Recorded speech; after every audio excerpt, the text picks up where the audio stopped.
Assalamualaikum warahmatullahi wabarakatuh. Perkenalkan, nama saya Fitriani dan ada pun rekan saya Muhammad Aji Dwi Sakti, Lela Permatasari, dan Yulianti. Kami mahasiswa dari Program Studi Pendidikan Ilmu Pengetahuan Sosial 3 semester 7 Universitas Islam Negeri Sumatera Utara. Nah, di video kali ini kami akan mempresentasikan hasil diskusi kami tentang daerah aliran sungai atau DAS yang diampu oleh Bapak Nasrullah Hidayat MSI dengan mata kuliah Kajian Ekosistem. Yuk, tonton video ini sampai selesai ya.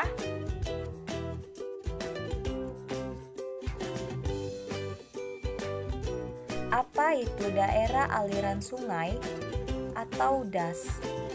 Daerah aliran sungai atau DAS dapat diartikan yaitu hamparan wilayah atau kawasan yang dibatasi oleh pembatas topografi atau punggung bukit yang menerima, mengumpulkan air hujan, sedimen, dan unsur hara serta bermuara melalui anak-anak sungai dan keluar pada sungai utama ke laut atau danau.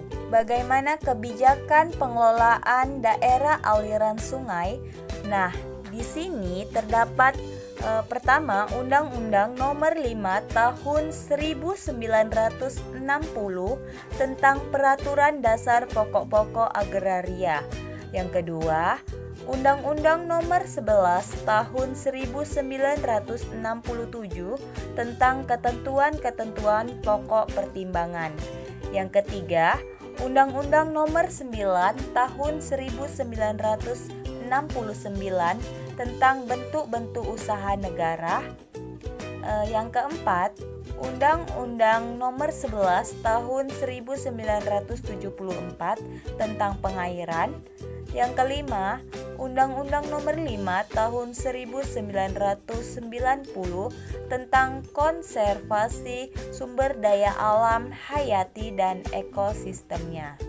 Bagaimana prinsip dan kebijakan dasar pengelolaan DAS? Yang pertama, pengelolaan DAS berupa pemanfaatan, pemberdayaan, pengembangan, perlindungan, dan pengendalian sumber daya dalam DAS.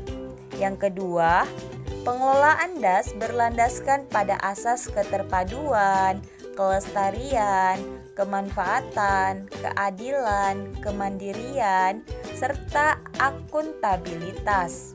Yang ketiga, pengelolaan DAS dilakukan melalui pendekatan ekosistem yang dilaksanakan berdasarkan prinsip satu sungai, satu rencana, satu sistem pengelolaan dengan memperhatikan sistem pemerintahan desentralistik sesuai jiwa otonomi daerah secara luas, nyata, dan tanggung jawab. Yang keempat, DAS merupakan kesatuan wilayah hidrologi yang mencakup beberapa wilayah administratif yang diterapkan sebagai satu kesatuan wilayah pengelolaan yang tidak dapat dipisahkan. Yang kelima, dalam satu sungai hanya berlaku satu rencana kerja yang terpadu atau program dan tujuan atau sasarannya, menyeluruh, berkelanjutan, dan berwawasan lingkungan. Apa saja macam-macam bentuk DAS? Bentuk daerah aliran sungai ada 3 jenis. Yang pertama, bentuk bulu ayam. Daerah aliran sungai bentuk bulu ayam memiliki debit banjir sekuensial dan berurutan, memerlukan waktu yang lebih pendek untuk mencapai mainstream, memiliki topografi yang lebih curam daripada bentuk lainnya. Yang kedua, bentuk kipas. Daerah aliran sungai bentuk kipas memiliki debit banjir yang terakumulasi dari berbagai arah sungai dan memiliki waktu yang lebih lama daripada bentuk bulu ayam untuk mencapai mainstream. Memiliki topografi yang relatif landai daripada bulu ayam. Yang ketiga, Bentuk paralel atau kombinasi. Daerah aliran sungai bentuk kombinasi memiliki debit banjir yang terakumulasi dari berbagai arah sungai di bagian hilir, sedangkan di bagian hulu sekuensial dan berurutan. Bagaimana pengelolaan daerah aliran sungai?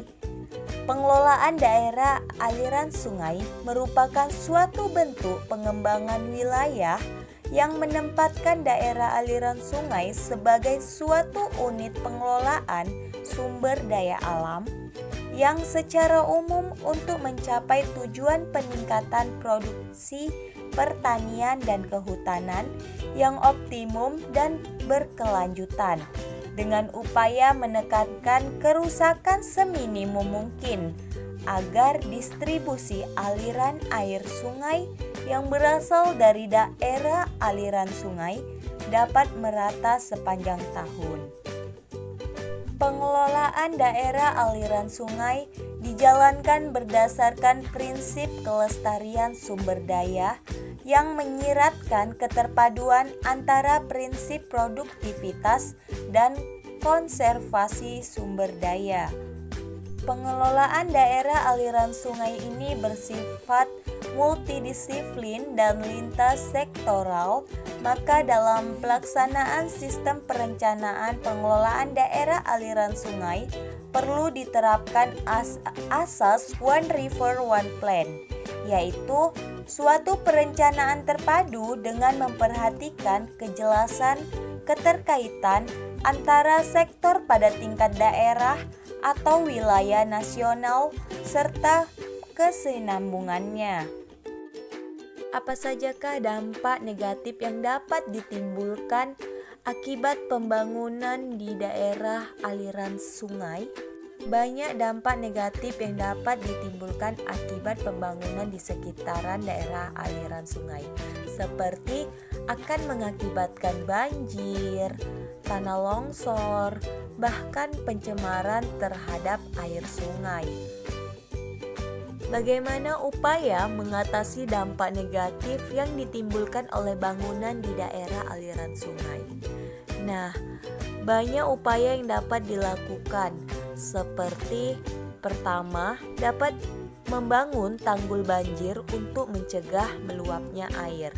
Yang kedua, dapat membangun waduk. Yang ketiga, konservasi tanah dan air di daerah aliran sungai hulu. Yang keempat, penataan ruang dan rekayasa di daerah aliran sungai hulu. Yang kelima, penggusuran bangunan di sekitar daerah aliran sungai hulu. Yang keenam, tidak membuang sampah sembarangan ke sungai. Yang ketujuh, mengurangi intensitas limbah rumah tangga. Yang kedelapan, melakukan penyaringan limbah pabrik sehingga limbah yang nantinya bersatu dengan air sungai bukanlah limbah jahat, perusak ekosistem. Nah, itulah penjelasan yang dapat saya sampaikan. Semoga dapat bermanfaat untuk kita semua. Kurang dan lebihnya saya mohon maaf. Saya akhiri, wabillahi taufiq wal hidayah. Assalamualaikum warahmatullahi wabarakatuh.